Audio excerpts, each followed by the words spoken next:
Alhamdulillah muqallibil umur musarrifid duhur wassalatu wassalam ala sayyidina maulana Muhammad fadril udur wa ala alihi wa sahbihi zawil fadlil masyhur amma ba'du rabbi shrah li sadri wa yassir li amri warfa'li qadri wahlul 'uqdatam min lisani yafqahu qawli wa saddid lisani wa hdi qalbi bihaqqi sayyidina Muhammad sallallahu alaihi wasallam.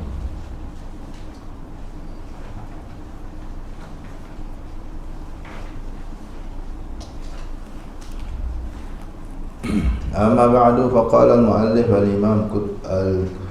al-imam Qutbul Ulum Abu Hamid Al-Ghazali radhiyallahu anhu wa ardhah wa nafa'ana bihi wa bi ulumihi wa bi ulumina wa bi ulum sa'iri salihin fid darin amin.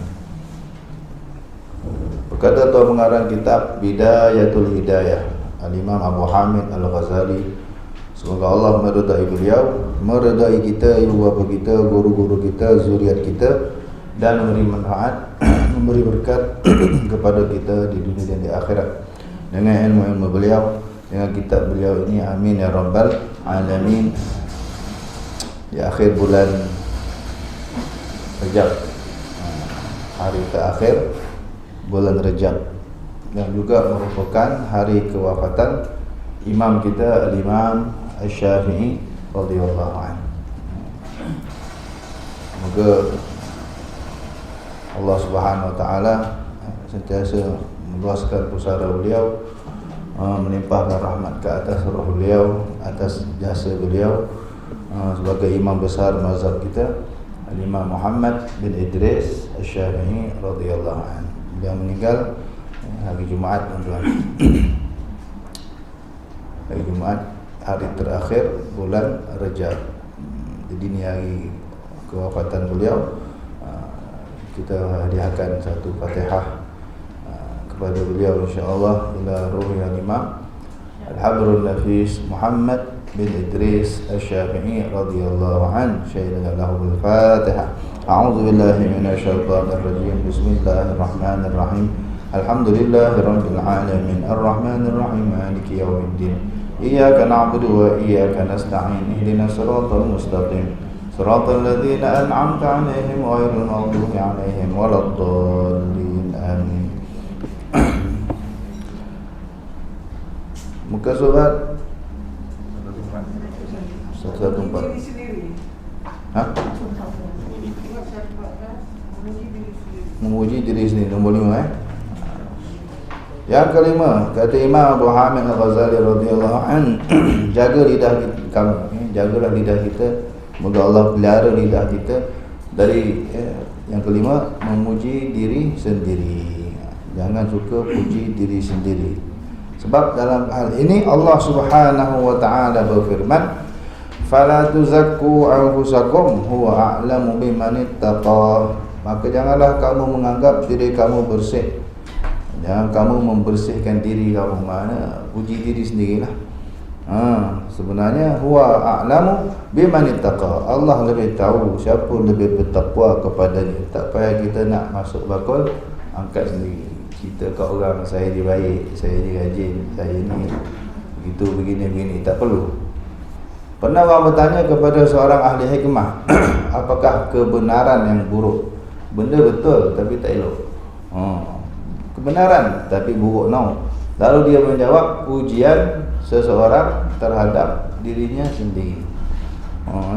Puji diri sendiri itu dilarang. Ayatnya tadi tu, fala tuzakku anfusakum huwa a'lamu biman ittaqa. Dan ketahuilah bahwasanya memuji diri sendiri itu adalah mengurangkan daripada harga dirimu di sisi manusia. Orang makin suka makin meluat, makin drop pasaran kita makin jatuh. Kau makin suka, dan menyebabkan turunnya kemurkaan Allah Ta'ala. Apabila engkau mau tahu bahawa pujianmu terhadap dirimu sendiri itu tidak menambah martabatmu di sisi orang lain, cuba engkau lihat ketika ada orang lain yang memuji dirinya sendiri di hadapanmu. Anak tu try ni ya, tengok orang.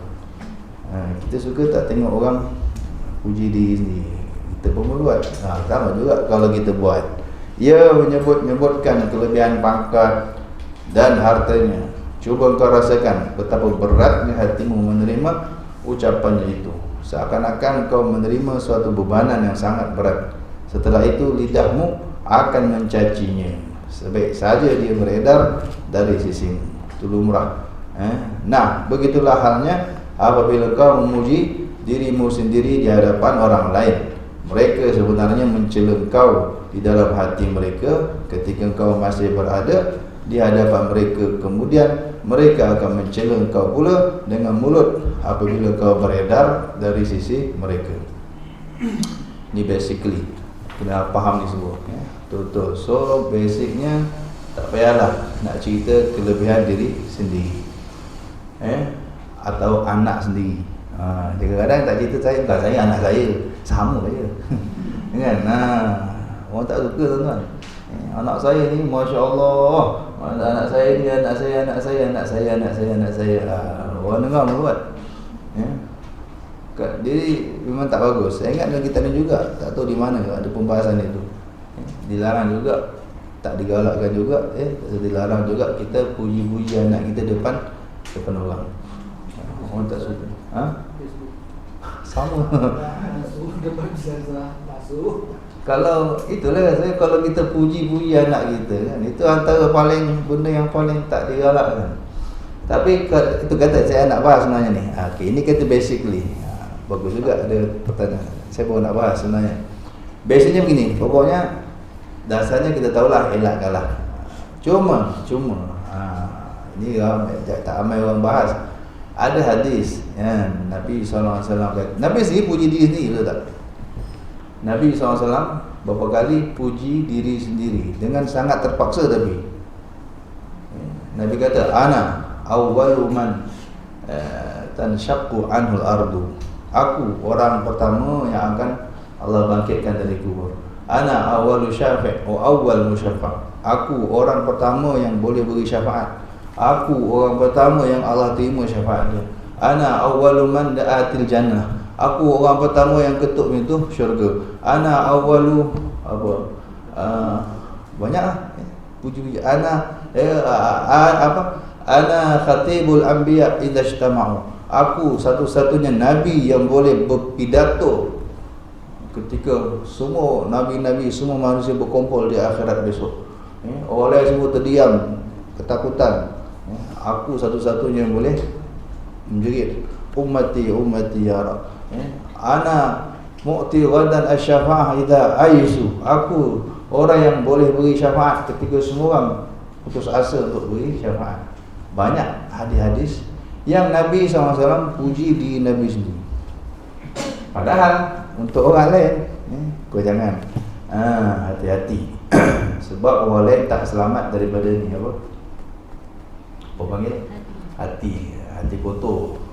Kita puji-puji dah kita datang ujub, datang sombong, datang apa lagi, riak apa semua kan.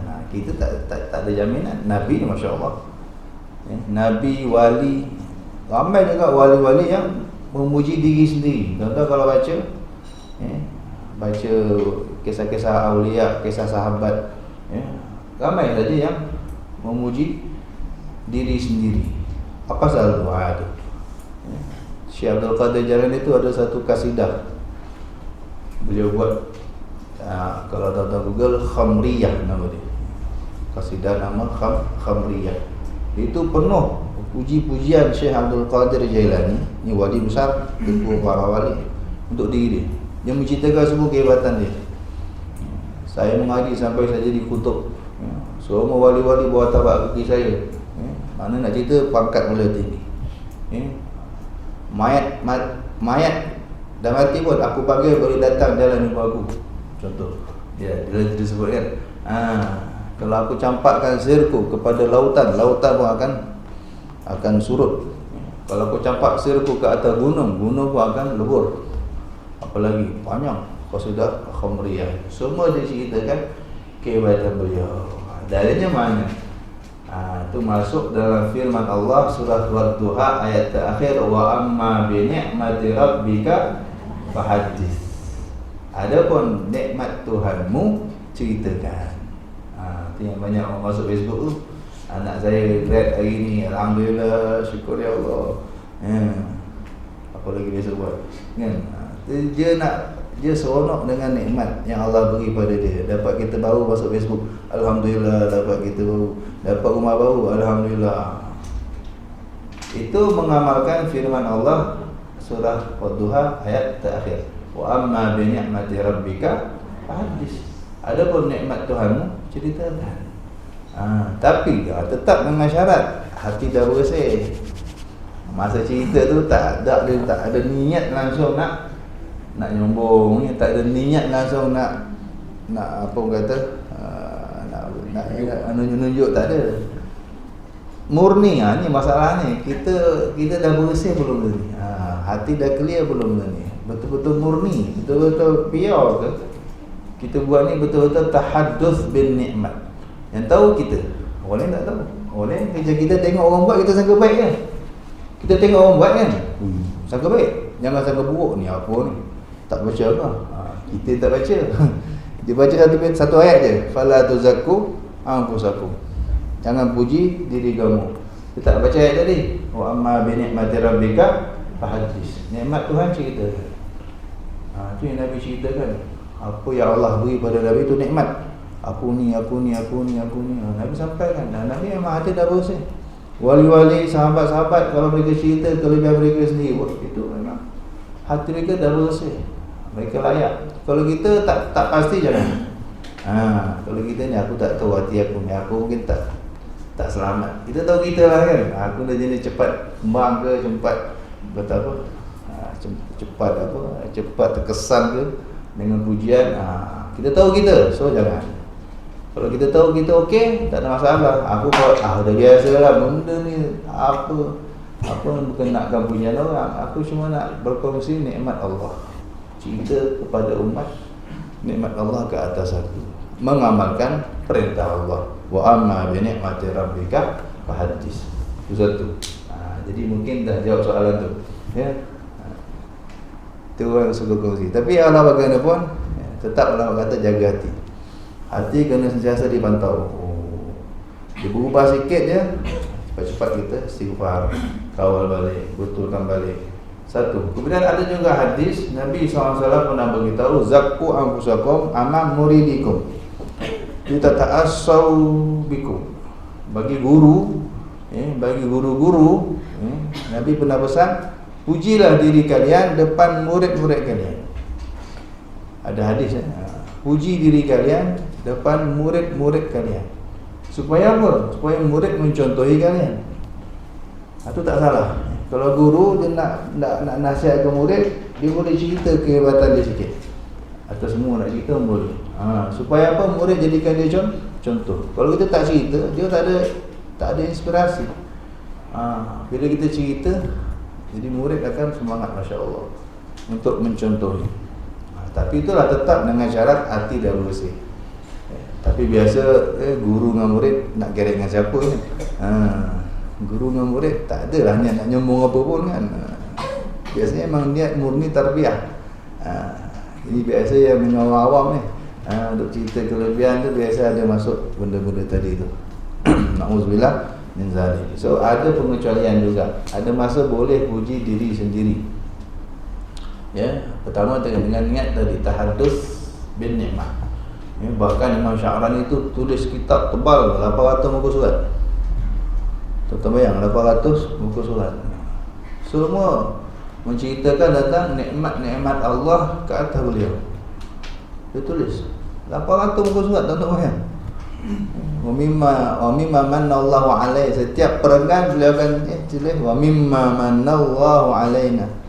Antara nikmat Allah ke atas kami, antara nikmat Allah ke atas saya, sekian. Antara nikmat Allah ke atas saya, contohnya saya tak pernah tinggal sembahyang sejak saya balik sampai sekarang. Itu dia bla bla bla bla bla, kat dia nasihat. Kemudian antara nikmat Allah ke atas saya, masa saya kecil saya pernah tercebur dalam sungai Nil. Tiba-tiba buaya datang selamatkan saya. Buaya datang selamatkan saya. Dia ceritalah keramat dia masa kecil. Buaya datang tolong. Kalau kita biar datang ngap kan? Apa lagi? Wa mimma manallahu alaina, kelala 800 muka surat tuan-tuan bayang. Kitab Lataiful Minan wal Akhlaq. Lataiful Minan wal Akhlaq fi wujub at-tahaddus bin ni'mah ala itlaq. Jadi nanya anugerah minnah tu minnah, anugerah Allah ya ke atas saya. Pada nak menceritakan, wajib kita menceritakan nikmat Allah secara mutlak. Tapi di mukadimah belum cerita. Kenapa saya tulis ni? Bukan nak kerek, bukan nak nyombong. Buat apa? Saya ni dah nak mati dah. Ini dah di ujung usia dia dulu kan. Saya ni kata separuh badan dalam tanah dah. Nak nunjuk ke siapa? Nak kerek ke siapa? Tak ada niat langsung. Tak. Saya cuba tulis ni semua. Pertama, antara niat dia, aku beritahu apa sebab beliau tulis sampai 800 muka surat. Ceritakan sekarang antaranya itu Allah kata ceritakan, kita tahaddus bin ni'mah, bercerita tentang nikmat Allah. Sebenarnya nak sedang bersyukur. Orang yang sedang bercerita nikmat Allah, dia sedang bersyukur sebenarnya. Dia sedang memuji Allah, bukan puji diri dia sebenarnya, kalau faham. Buat apa lah saya nak tunjuk ke orang, saya nak mati tadi dia kata. Kedua, saya tak nak besok cerita-cerita tentang saya selepas saya tak ada, orang manipulasi, orang nokok tambah. Tu biasa berlaku. Banyak tok guru yang hebat ni, cerita dia biasa je, tapi murid suka nambah. Nak jadi perencah kan. Kita ada guru hebat, bila cerita kat orang, kita suka apa? Nambah perencah kan. Bagi sedap. Cerita dia biasa je sebenarnya. Orang suka nambah. Contohnya kan, kat Melaka ni ada wali Allah, Malik Haji Wahid. Pernah kereta habis minyak, justru murid dia ambil air sawah. Tu angkat tangki minyak. Lepas tu dia tepuk dashboard, bismillah, la tataharrak illa bi'idhnillah. Kita jalan. Kadang-kadang murid boleh cerita, dia suka lebih, dia suka nambah-nambah. Kita tu sebenarnya boleh pergi sampai sisi minyaknya. Dia kata 7 hari 7 malam kita tu tak ada isi minyak jalan. Dia suka nambah-nambah. Ini aku tak nak, kata Imam Syahrani. Dah banyak jadi pada ulama' lain sebelum aku. Sebab biar aku sendiri tulis apa berjadi pada aku. So tak ada siapa berani, boleh tak tokok tambah. Apa tu? Kita jaga baik. Bila ada orang cerita kelebihan-kelebihan itu, dia cerita biografi dia kan. Mana dia cerita kelebihan dia tak nak orang kena nampak tambah. Dia sendiri tulis, dia tak ada berkata lebih daripada apa yang dia tulis. Tapi kalau tak ada hitam putih daripada dia sendiri, orang akan pokok tambah. Itu salah satulah. Itu basicnya begitu. Pada dasarnya janganlah, elakkanlah. Walau bagaimanapun, elakkanlah. Kita tak tahu hati kita ni. Jadi kalau dah clear, silakan. Ada ruang sebenarnya untuk kita bercerita tentang nikmat Allah.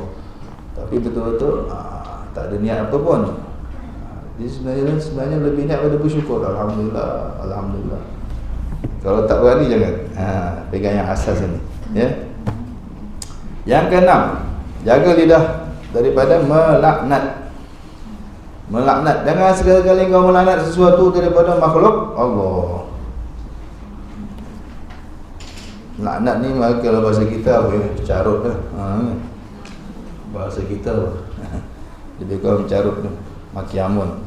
Sama ada binatang, ada manusia, dan jangan kau hukumkan secara pasti ke atas seseorang daripada ahli kiblat, yakni seorang muslim, bahawa ia telah menjadi kafir atau munafik, kerana Allah sahaja yang mengetahui apa yang tersembunyi di dalam hatinya. Jangan sampai kita sebut nama orang tu laknatullah alaih, walaupun dia kafir. Zaman sekarang ni orang kafir banyak kan, sebut je nama ni laknatullah alaih. Memang dia kafir, tapi kita tak tahu. Mungkin akhir hayatnya dia dapat hidayat. Mungkin sekelip mata dia boleh berubah. So jangan cepat. Tidak dibenarkan kita melaknat seseorang individu, tak dibenarkan. Kecuali dah benar-benar dipastikan dia orang kata apa? Mati kafir. Macam Fir'aun, betul lah, boleh. Fir'aun laknatullah alaih. Iblis memang belum mati, tapi confirm takkan jadi baik kan? Boleh. Iblis laknatullah alaih. Ya, apa lagi? Fir'aun laknatullah alaih. Qarun laknatullah. Boleh. Yang dah pasti. Tapi yang masih hidup ni kita tak tahu. Jangan. Nak laknat secara grup boleh, secara apa? Secara kumpulan. Contoh dalam Quran, laknatullah ala zalimin.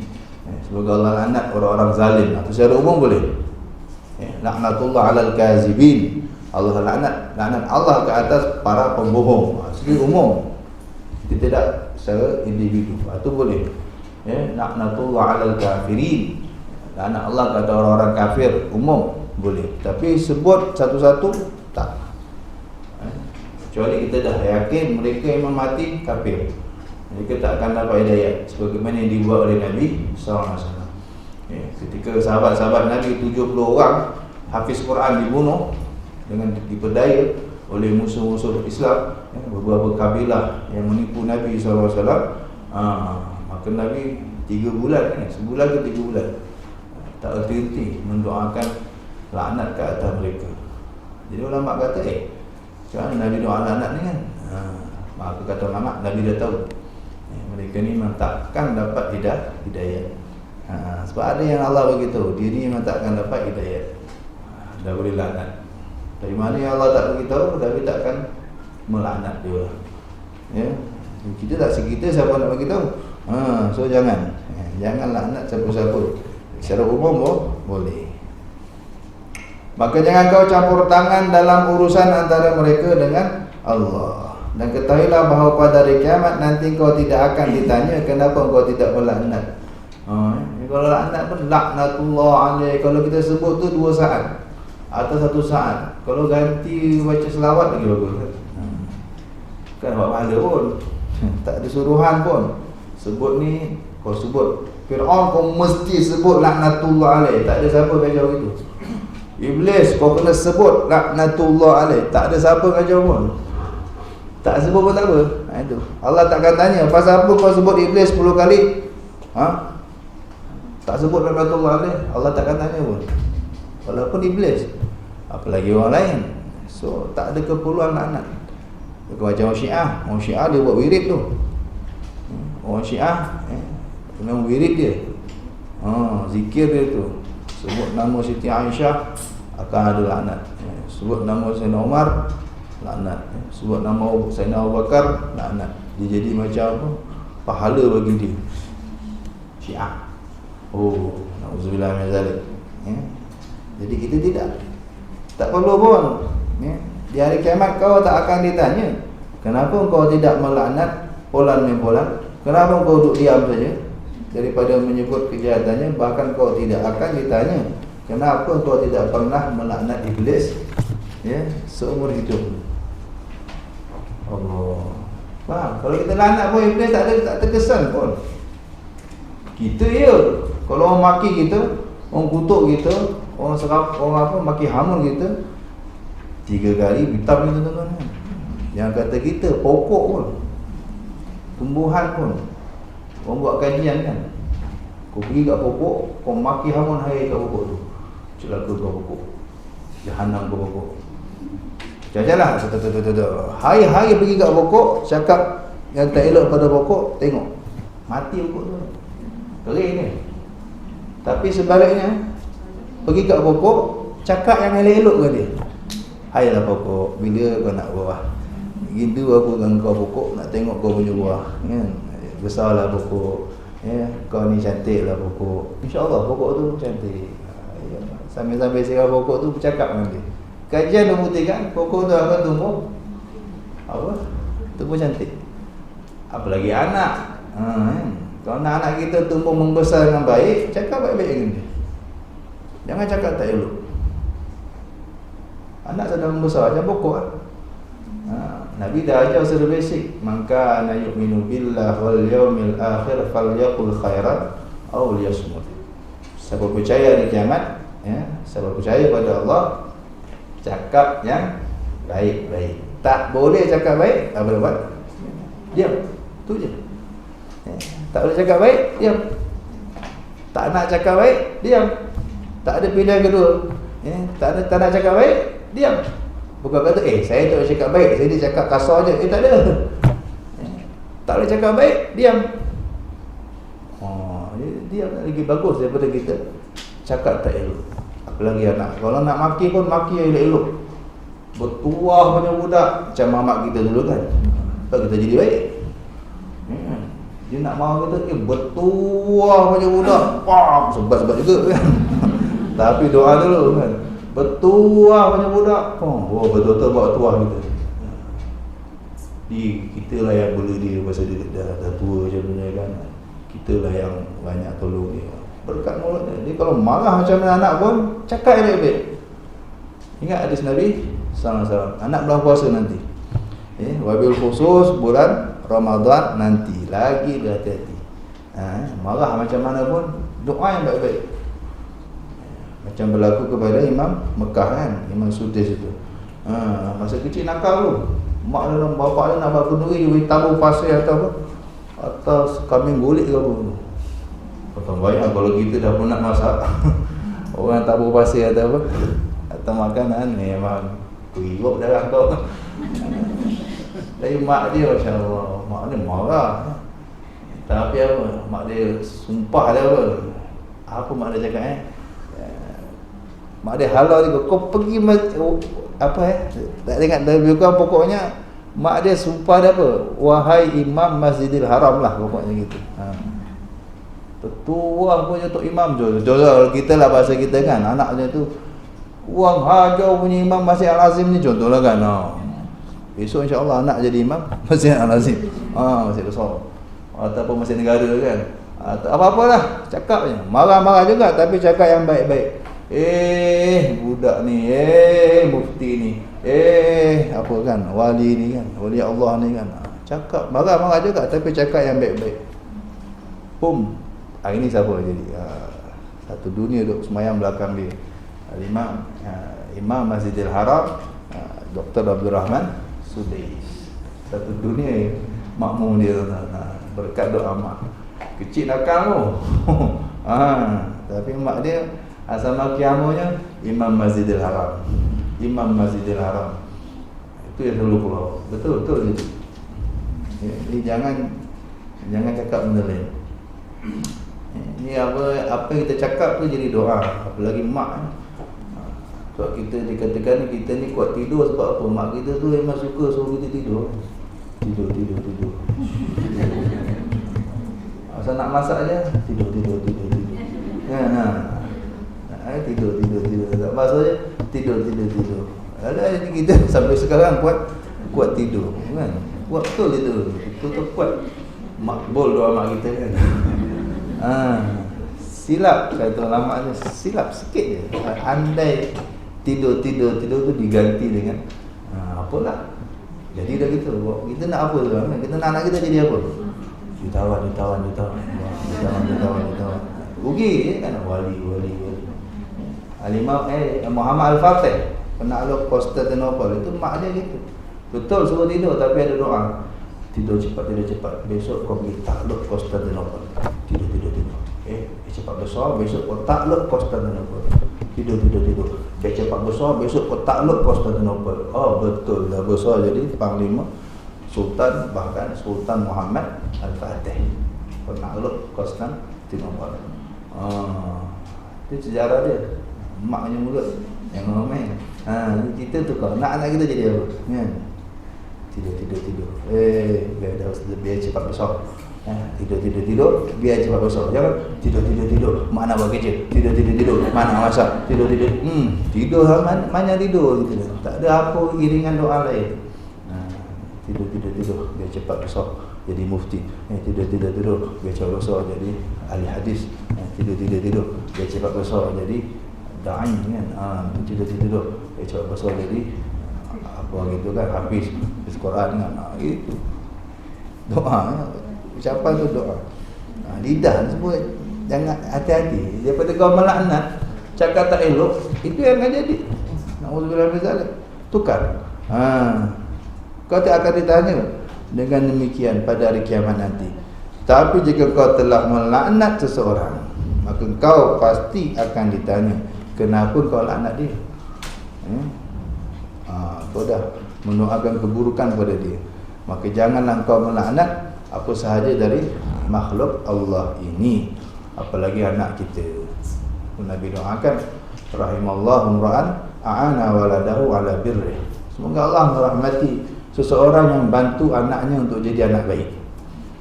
Termasuk hadis itu, ya, semoga Allah merahmati ibu bapa yang bantu anak dia untuk jadi anak baik. Dia tidak doakan yang buruk-buruk untuk anak dia. Ya, anak dia jahat macam mana pun, anak dia nakal macam mana pun, dia sentiasa doakan yang baik.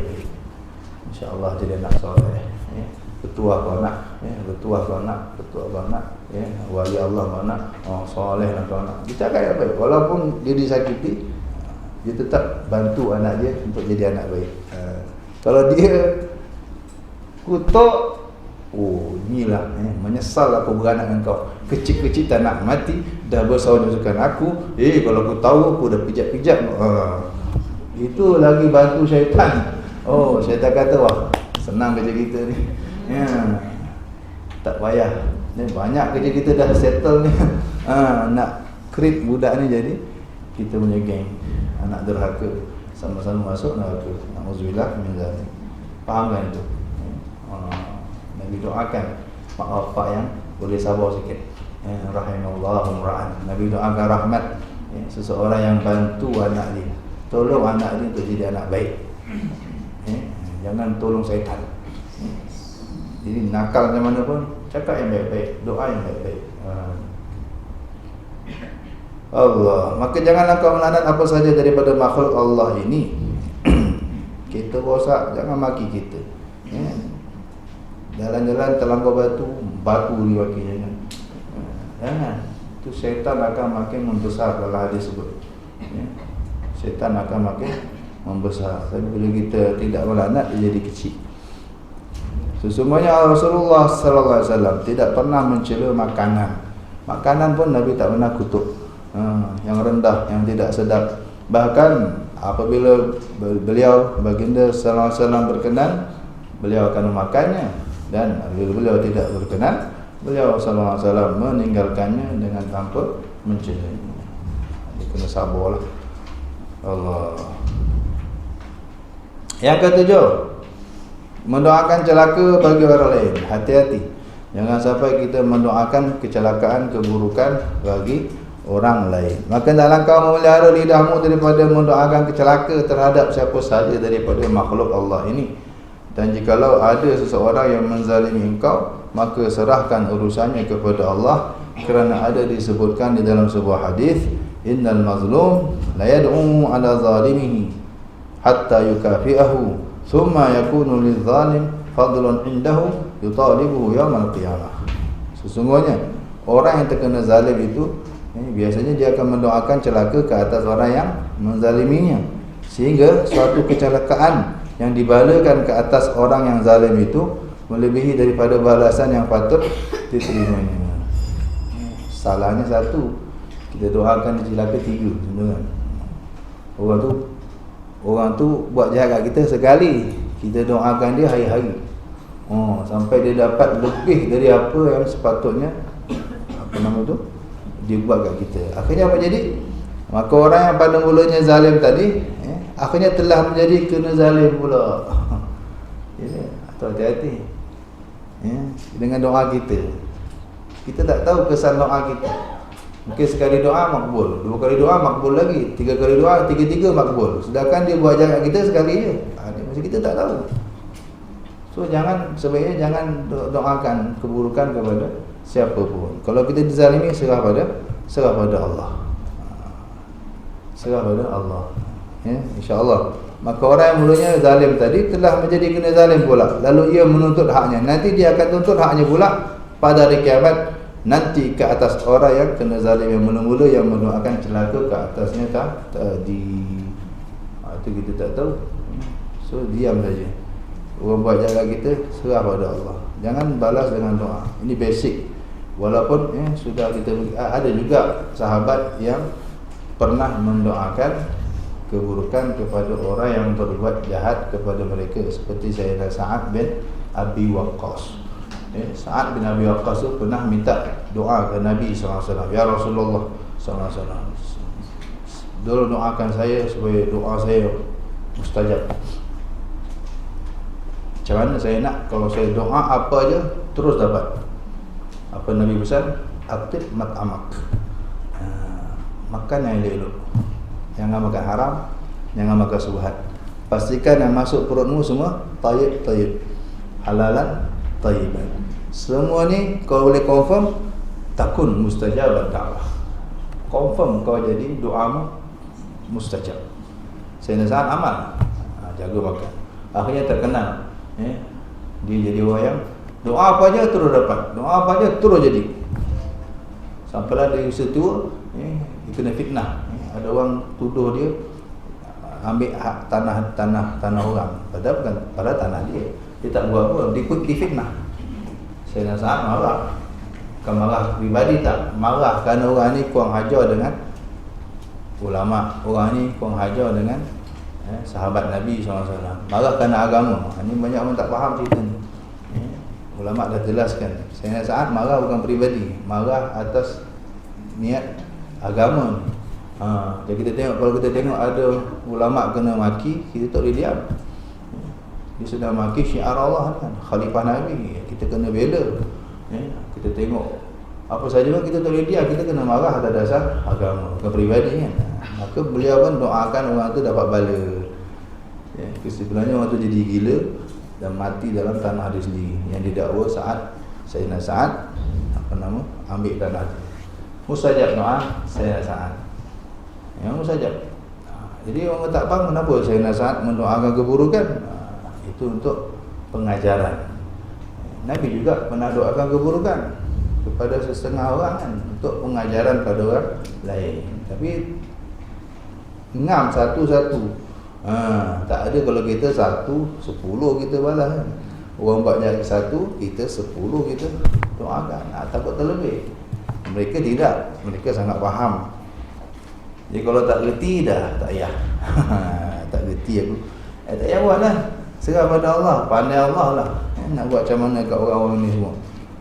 Ada seorang yang sangat banyak memaki Al-Hajjaj. Siapa Hajjaj? Hajjaj bin Yusuf As-Saqafi, Gubernur Kufah, yang alim juga.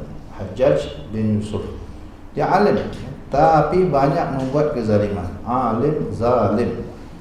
Susah nak dengar gelaran ni kan. Al-alim, al-zalim. Biasa zalim, alim ni tak. Alim, zalim. Dia menjadi gubernur di zaman pemerintahan Bani Umayyah. Zaman pemerintahan dinasti Umayyah. Jadi dia jaga Kufah. Dia diarahkan jaga Kufah di Iraq. Gubernur. Dia memang asal panglima perang lah. Banyak prestasinya bagus. Dia diarahkan jaga Kufah. Masa dia asal dia kat Mekah, dia konfront dengan sahabat Abdullah bin Zubair, sahabat anak buah Siti Aisyah kan.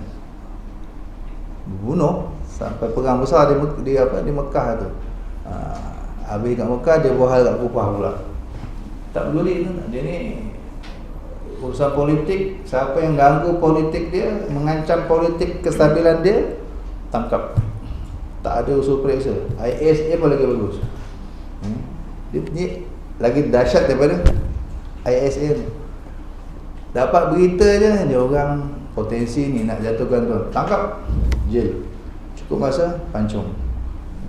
Tangkap, ada isu, ada desa-desa je, tangkap, jail. Cukup masa pancung. Berapa ramai? 120,000 orang. Tuan bayang rekod dia. Berapa orang yang dibuat macam tu? Ada report je, ada syak wasangka je, dia ni bakal boleh ada potensi lah nak jatuhkan tuan. Sebab dia alim, dia ramai pengikut, dia influencer, dia ada pengaruh, dia boleh orang macam ni semua tangkap, jail. Cukup masa pancung, tangkap, jail, tangkap, jail, tangkap, jail, pancung macam-macam. Berapa ramai? 120,000 orang. Alim ni, kau bodoh. Dialah yang antara berjasa membuat tanda-tanda dalam Quran. Sampai ini kita boleh baca Quran. Kalau tidak, tuan-tuan tengok Quran, apa nak baca? Titik tak ada, baris tak ada. Quran zaman Nabi Salam-salam. Tuan-tuan boleh tengok kan, zaman Sayyidina Osman pun ada lagi Quran yang Sayyidina Osman pakai masa meninggal tu kan. Tak boleh baca kan? Tengok. Boleh Google Quran Mushaf Sayyidina Osman tu. Tak ada titik, tak ada baris, apa nak baca? Titik tak ada. Ni nun ke, ta ke, ba ke, sa ke, ni jim ke, ha ke, kha, tak tahu. Gitu aja. Nak jawab kan? Orang Arab dia boleh baca. Bahasa dia. Macam kita lah orang Melayu kan. Kalau A tu kita buat separuh pun rasa boleh kata A tu kan. Buat separuh je, tak habis kan. Ataupun buat macam tu je, tak tarik dia punya tengah. Orang Melayu boleh baca bahasa kita. Kan? Orang Arab juga begitu. Bahasa dia. Kau buang titik pun dia tahu lah. Sini jim patutnya, sini kha patutnya. Ni mesti ta, ni mesti. Bahasa dia boleh baca. Tapi tiba kat kita jam. Baris pun tak ada. Kalau ada titik pun tak ada baris, tak boleh baca juga. Siapa yang berjasa? Dia. Antara yang berjasa membuat tanda-tanda wakaf, ada lam alif, ada jim, ada apa tu? Kita tahulah mana nak koma, mana nak berhenti. Kalau tak ni lurus, tak erti nak berhenti. Boleh antara ada jasa tadi tu. Dia alim. Tapi itulah dia punya, bila cerita politik zaman dulu begitu. Dia sampai ke Kufah, dia punya orang kanan kiri dah wangi dah. Tuan-tuan jangan main, sini banyak wali Allah tau.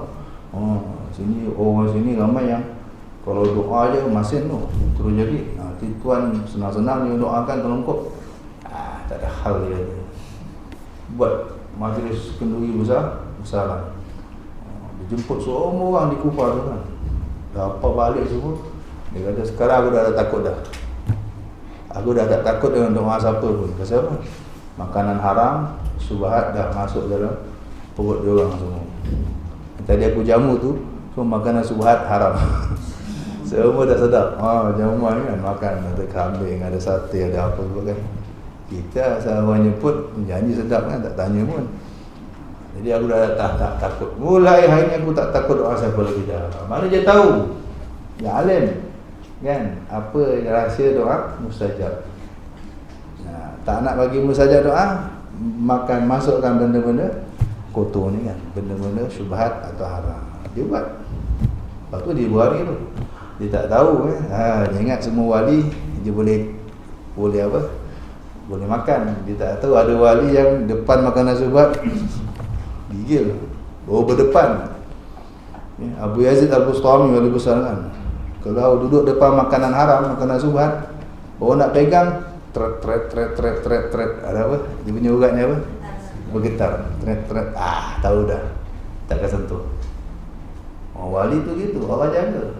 Depan benda kotor nak masuk dia dah ada apa? Signal. Pret. Gitu. Sensor. Kita tak ada tuan. Kita apa sensor? Bila satu wali lain dengar kisah itu, Masya Allah, Abu Yazid Al-Bustami kalau di depan makanan haram satu urat tangannya bergetar, kalau aku seluruh urat tubuhku gemetar. Lagi dahsyat, lagi kuat sensor dia. Kalau bawa orang letak nasi lemak yang something ni kan, dia gigil lah. Kita berpeluh dah, tahu dah ni tak beres ni. Ada wali yang apa lagi? Ada wali yang makan tapi masih muntah. Salah seorang guru saya almarhum Ustaz Nimiati itu dapat kelebihan itu. Kalau makan benda tak beres, syubhat ke haram, mesti muntah. Takkan duduk lama. Makan mesti muntah. Memang ada something. Ada wali yang makan tak boleh kunyah. Kunyah-kunyah tak boleh telan. Maulana Yaqub. Sama-sama kita. Di India tu ada satu Maulana Yaqub. Nama dia. Dia mendoa, ya Allah jangan benarkan makanan haram masuk dalam perut aku. Doanya mustajab. Akhirnya doa, tak tahu berapa puluh tahun dia doa, akhirnya mustajab. Jadi memang dia tak akan boleh telan kalau makanan tu syubhat atau haram. Kunyah nak telan, tak tertelan, mesti akan tolak. Buang itu je. Maulana Yaqub. Jadi ada wali begitu, ada wali macam Imam Ghazali pernah diundang di sana raja, makanan syubhat lah semua. Muridnya kata kau jangan makan satu pun, biar aku je makan. Semua dah makan. Balik, kau tengok apa yang aku makan tadi. Api keluar. Mana semua yang dimakan tadi dia keluarkan balik dalam bentuk hakikat. Ini yang kita makan, panas. Dia panas. Kau tengah makan. Aku boleh bersihkan. Macam-macam cara wali-wali Allah tu. Jadi hajat tertipu kat situ. Ingat wali macam dia. Ada orang yang nampak macam makan. Balik-balik hilang itu je. Kalau scan tak ada, tak jumpa. Ada yang begitu. Macam laut kan. Letaklah, balinglah banyak sampah pun. Habis gitu je. Jadi apa jadi akhirnya terakhir mangsa dia siapa? Wali besar Sa'id bin Jubair radhiyallahu anhu. Tabi'in besar, kawan kepada Hasan Basri. Hasan Basri di Basrah. Sa'id bin Jubair di Iraq, di Kufah. Basrah. Siapa utara, siapa selatan? Rasanya saya tak ingat. Tapi satu daerah Iraq. Iraq tu bagi dua, satu Basrah, satu Kufah. Saya tak ingat siapa atas siapa bawah. Tapi di Basrah ada wali besar Hasan Basri, di Kufah masa tu Sa'id bin Jubair. Yang jadi mangsa Sa'id bin Jubair. Itu korban terakhir dia. Panjang cerita dia kan. Macam mana dia nak tangkap Sa'id bin Jubair. Sampai askar dia berapa kali lagi kan. Nak tangkap tengok ada singa kiri kanan. Tak jadi balik lari terabur lagi. Nak tangkap ada singa kiri kanan. Lalas. Tapi kena balik kena bural lagi. So tangkap. Tak mau tahu. Pening kok. Bila Sa'id bin Jubair dah perasan, dia kata bahawa dia hilangkan karamah tu. Tuan-tuan buat kerja tuan-tuan. Sehari pergi kena tangkap jail. Bila nak dibunuh ada dialog panjang, perdebatan dia dengan Hajjaj. Akhir sekali dia dibunuh juga oleh Hajjaj. Tapi sebelum itu Sa'id bin Jubair doa, ya Allah, jadikan aku orang terakhir yang jadi korban kezaliman Hajjaj. Makbul. Lepas tu apa jadi tuan-tuan? Lepas dia bunuh Sa'id bin Jubair ni, wali Allah ni, dia tak tidur malam lah. Asal nak tidur je mimpi Sa'id bin Jubair datang cekik dia. Kenapa kau bunuh aku? Tak boleh tidur sampai ke pagi. Besok ada lagi datang. Kenapa kau bunuh aku? 6 bulan katanya beritahu. Tak tidur malam 6 bulan. Akhirnya dia mati dalam keadaan perut dia busung, pecah bala dia lah. Tak tahu berapa ramai wali yang dibunuh, berapa ramai orang tak bersalah dia bunuh. Tapi itulah, jahat ni luar biasa. Ada orang yang sangat banyak memaki Hajjaj. Dia punya jahat memang, kalau kita memang layak memaki lah kan. Berkata kepada maka berkata kepadanya oleh seorang ulama. Ada ulama nasihat, kau maki-maki Hajjaj ni kan? Kau maki-maki Hajjaj ni, ya betul dia jahat, kita tahulah kan. Itu yang saya cerita sebahagian saja. Kata Google, tengok balik baca lagi kan. Sesungguhnya Allah akan menyiksa orang yang memaki Al-Hajjaj dengan lidahnya, seperti halnya Allah akan siksa Hajjaj kerana zalimnya kepada orang lain. Jahat-jahat dia pun, dia orang Islam, dia orang kafir kan? Dia orang Islam, dia sembahyang, bahkan dia jadi imam ni. Sahabat ada ramai masa tu di Kufah, dan semua sahabat duduk belakang sembahyang. Tak ada satu pun mufarakah. Tak ada satu sahabat pun yang masih hidup di zaman itu ya, pakat-pakat jom kita apa, terminate dia ni, kita apa, kita guling dengan dia. Tak ada. Pak Nabi dah pesan dah awal-awal masa Nabi hidup lah. Nabi dah ramalkan benda ni semua kan. Innakum satalqauna ba'di asarah, kalian, sesungguhnya kalian akan jumpa bila aku tak ada nanti al-asarah, pemimpin-pemimpin yang jatuh, yang pentingkan diri sendiri, yang zalim, dahsyat kezalimannya kan. Apa Nabi pesan? Nanti korang gulingkan dia. Tak. Nanti korang buat parti baru kan, atau kau buat. Tak. Apa Nabi pesan? Fasbiru. Nabi pesan satu je, fasbiru. Apa? Sabar ya. Masa tu kalau kau jumpa ketua-ketua atas yang teruk-teruk ni kan, Nabi pesan fasbiru, sabar, hatta talqauni 'alal haud, sampai kita jumpa di kolam aku nanti. Mana sampai mati, sabar. Selagi mereka masih membenarkan kamu solat, Selagi mereka mendirikan solat di kalangan kamu, tak larang sembahyang, jangan tak apa. Maksud aman, masa tu aman. Tak ada satu pemberontakan pun. Jadi zalim orang tertentu je, bukan semua, tapi ekonomi jalan cantik. Tak ada peperangan, tak ada perang saudara. Makmur masa tu Iraq, kan? Cuma zalim orang tertentu, bangsa yang orang politik lah kata di sama dia je. Kita orang kampung tahu apa. Janji makan sedap je, jadi cukup. Tapi tak ada. Kalau berontak jadi perang, apa jadi tengok syariah. Haru sampai hari ni. Bangun cantik sampai sekarang jadi padan jarak, badan terkukuh. Asal kita berontak je pun. Tak puas hati kan orang atas. Jadi Nabi dah pesan sahabat. Maka sahabat tak ada satu pun yang berontak. Mereka bahkan bermakmum di belakang Hajjaj.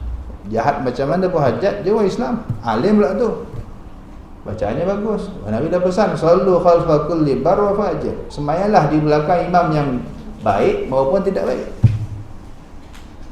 Daripada kau berpecah sampai berpuak-puak dalam masjid, seorang nak sembahyang masjid ni, seorang boikot masjid tu, tak nak pergi masjid tu, pergi surau lain sebab tak puas hati dengan pengurusi, tak puas hati dengan untuk imam. Bergaduh dalam kampung ni. Masjid mencerita tu. Saya tak tahu kampung tuan-tuan. Tapi banyak saya dengar bergaduh dalam masjid ni. Tak puas hati dengan orang ni, tak puas hati dengan ni, akan jadi masjid kosong, surau ramai kan. Padahal patut masjid yang penuh, surau yang kosong patutnya. Tak, sampai surau tu beria nak buat Jumaat tu, beria nak buat, minta kelulusan dapat Jumaat, padahal alasan tak kukuh pun untuk boleh buat Jumaat. Masjid masih kosong. Ni banyak berlaku kat Melaka tuan. Ini yang Nabi tak nak. Apa benda ni? Sahabat tu masya-Allah, depan dia Hajjaj, tak apa kita sembahyang belakang ni. Nampakkan orang Islam bersatu. Jangan tunjuk depan orang kafir kita ni bergaduh. Orang kafir pandai sorok. Dia sahabat dia cakap juga tapi tak tunjuk. Kita sikit dah tunjuk kan. Tak puas hati dengan pengurusi dah tunjuk lah. Jangan. Sahabat tak tunjuk kan. Depan dia Hajjaj tu. Allah. Ikut. Okey, jangan mufarakah, jangan cek masjid lain, tetap tunjukkan kesatuan. Jadi orang kafir tetap gerun dengan orang Islam. Dia tak nampak apa-apa riak kan, perpecahan. Jadi gerun. Ini Nabi nak cuba tanamkan kan? Jangan nampakkan wala tatafarraqu. Wa'tasimu bihablillahi jami'an wala tafarraqu. Jangan bercerai-berai. Jangan berpisah-pisah. Nanti kita tak nampak, tak ada haibah. Itu lah. Jadi ditegur, kau maki-maki Hajjaj ni apa kau dapat? Kau dapat pahala pun? Ada pahala ke?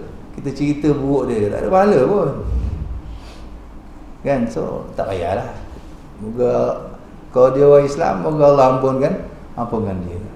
Allah adil. Setiap kejahatan dia mesti ada balasan. So tak payah nak buat kerja Allah. Jangan rasa macam Allah tak buat kerja lah.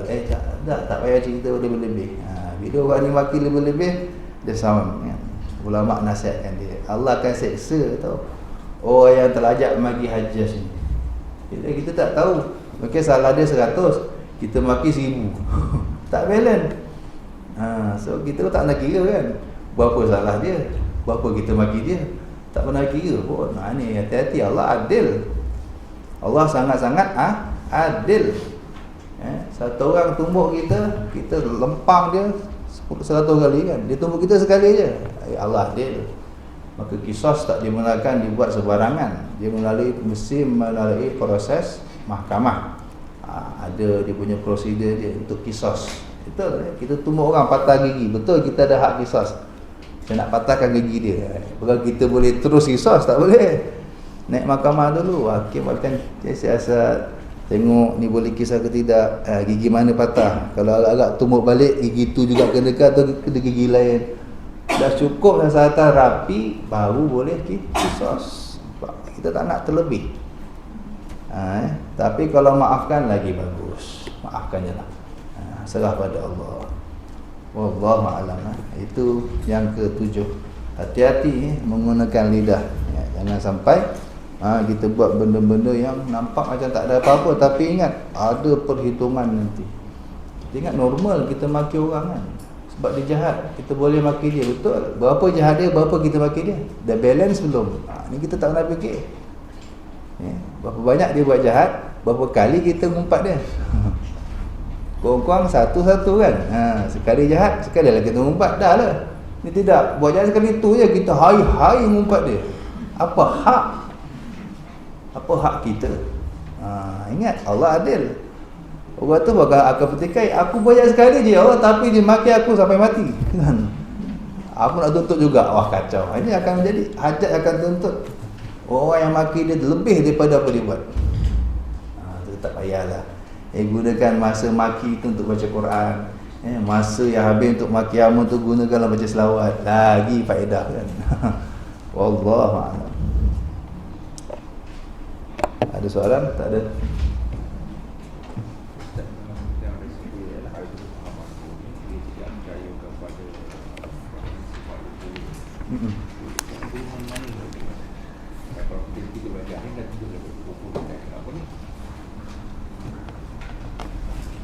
Dia tak mau pakai, dia pakai apa? Dia percaya Allah apa dia, tapi dia kata sifat hukum ni bagi dia susah. Sampai dia nak ajak panggil, awak panggil dulu awak, saya akan panggil dulu.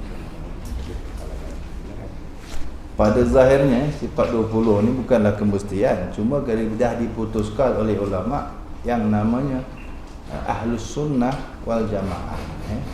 Satu-satunya dari 73 golongan yang akan muncul di akhir zaman ini, yang selamat satu je kan. Tu tahu hadis tu, firqatun najiyah ma ana alaihi wa ashabi, Ahlus Sunnah wal Jamaah. Okey, siapakah satu-satunya golongan yang selamat itu yang memakai nama Ahlus Sunnah wal Jamaah?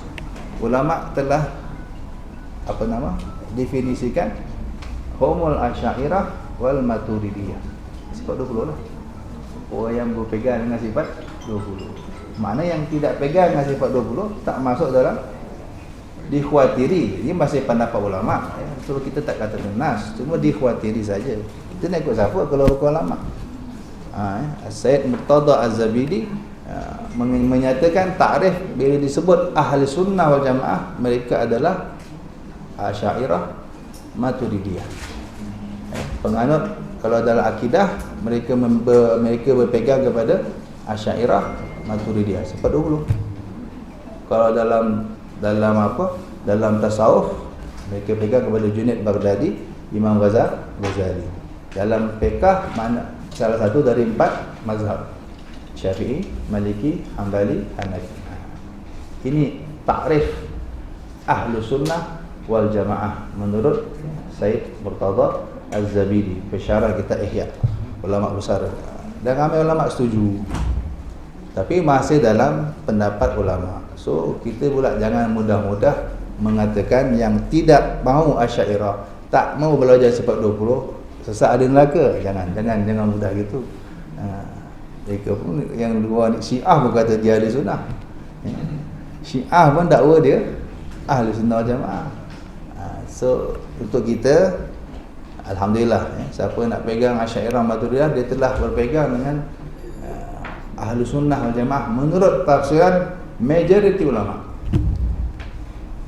Yang tak mau ikut, kita tak ngata dia kau sesat masuk neraka, jangan. Kita tak pernah mengkafirkan ahli kiblah selagi dia masih sembahyang, menghadap kiblat yang sama, Quran yang sama, Tuhan yang sama, Nabi yang sama. Cuma masalah tauhid dia tak nak ikut Asy'ariyah ni. Dia nak ikut tauhid 3 contohnya kan, bagi dia simple, senang, 3 je. Kan kita 20 pening. Dia 3 simple. Aku kata kalau kita buat kerja macam dia kata kita buat apa yang baru tahu buat. Mana bid'ah dia kata dia macam tu lah. Macam orang ni. Tauhid 3 pun Nabi tak buat pembahagian tu kan. Banyak benda Nabi tak buat, kita buat. Pengajian mana Nabi buat? Kan, ngarang kitab mana Nabi buat? Azan 2 kali Nabi tak buat, Sayyidina Osman buat. Itu semua pembahasan dah selesai dah, tak perlu cakap pun. Jadi kalau sifat 20 Nabi tak buat, sebab belum ada keperluan untuk Nabi buat. Sifat 20 ni muncul sebab ada keperluan, sebab muncul pahaman-pahaman Mu'tazilah, Qadariyah, Jabariyah, Terpaksa keperluan macam mana buku Al-Quran terpaksa dibuat sebab ramai hafiz-hafiz mati.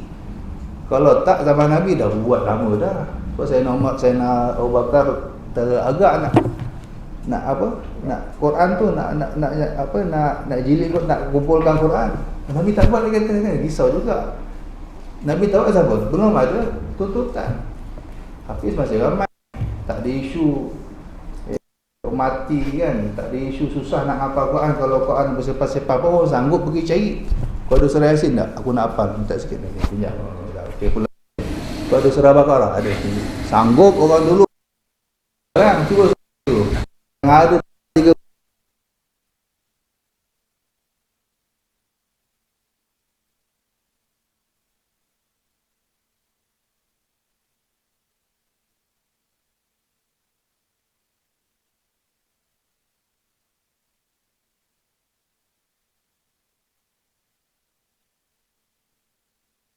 kan jadi garis.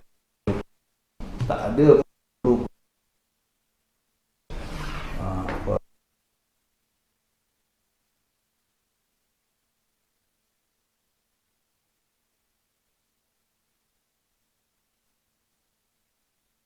zaman Sayyidina Umar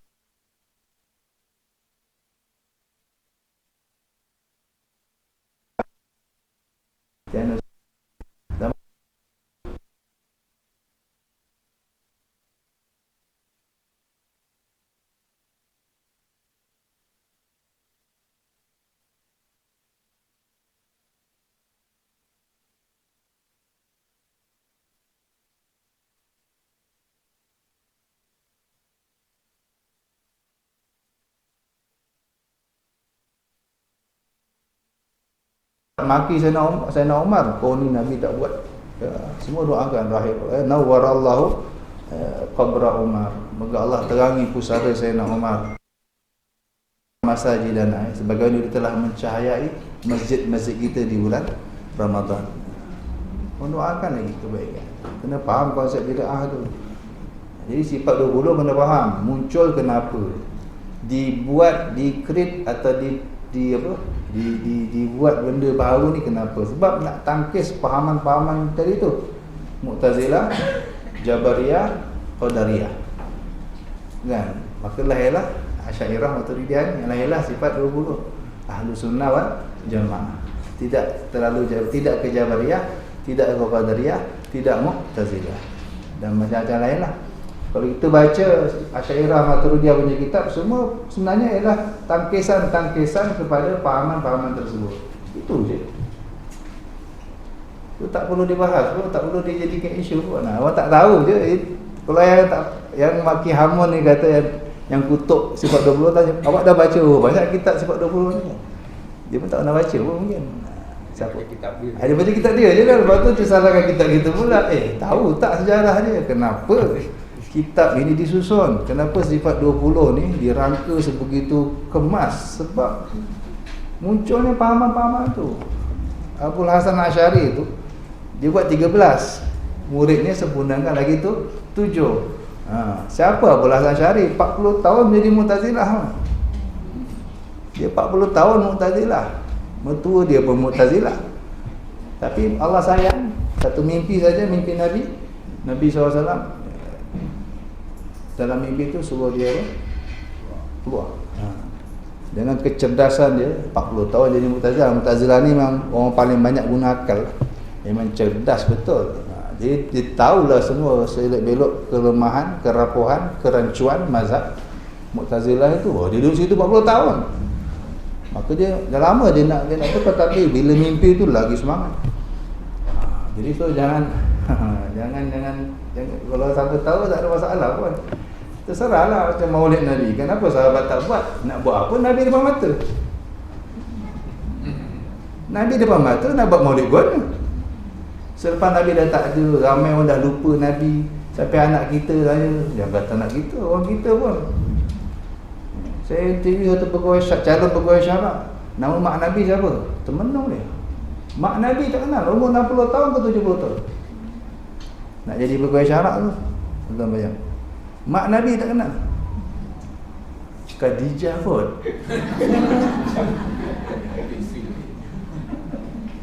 Fatimah kot. Saya kata, ya Allah, mak Nabi pakcik, mak Nabi. Itu akan jadi imam tu. Tu akan jadi imam tuan-tuan. Calon bukan syarat. Umur 60 ke 70, baik-baik tuan-tuan. Terkejut saya, ya Allah, patutlah ulama suruh maulid. Zaman lah ni memang kena buat maulid. Kata Imam Dibai, walau anna amilna kulla yawmin li Ahmad maulidan qad kana wajib. Kalau hari-hari kena buat maulid, cerita tentang Nabi memang wajib pun. Kalau nak 70, mak Nabi pun kau tak kenal. Memang hari-hari kena buat maulid lah. Kena cerita tentang Nabi sallallahu alaihi wasallam. Keperluan tu ada. Zaman sahabat tak perlu. Tiba dia swing, Nabi tak buat, sahabat tak buat. Nak buat macam mana Nabi depan mata? Ingat Nabi nangis, tak pergi kerja, tak payah buat maulid. Orang sekarang memang perlu dah. Hari-hari pun patut buat. Memang hari-hari buat pun tak ingat. Kan? Kalau hari cerita baca sirah pun, kalau buat peksa mungkin tak ada siapa 100% orang kan. Itu sebenarnya cerita dia. Jadi kita jangan terbawa alur tu kan. Kita kena susun balik. Nanti kau dah terlajak jauh ni. Bukan apa. Kena tarik balik. Itulah sebenarnya. Wallahu a'lam. Allahumma hdina fiman hadait wa 'afina fiman 'afait wa tawallana fiman tawallait wa barik lana fima a'tait wa qina syarra ma qadait.